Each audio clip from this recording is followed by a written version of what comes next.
একেবারে সাদামাটা পোশাকে প্রতিদিন নিজেকে ছাপিয়ে যাচ্ছেন প্রধানমন্ত্রী তারেক রহমানের স্ত্রী ডক্টর জুবাইদা রহমান।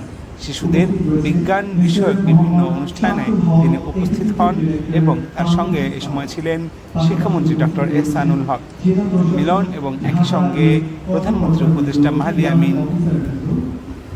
এ সময় প্রধানমন্ত্রীর স্ত্রী ডক্টর জুবাইদা রহমান একটি কাগজে শিশুদের কার্যক্রম দেখছিলেন এবং তা নোট করছিলেন, লিখছিলেন, আনমনেই বিভিন্ন কাজ তিনি করে থাকেন।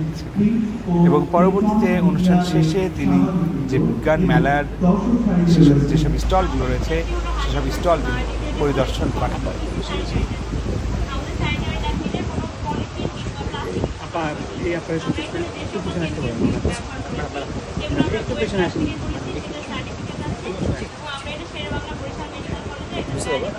শেষ, ওকে ম্যাম, থ্যাংক ইউ। আপনি চলে যান।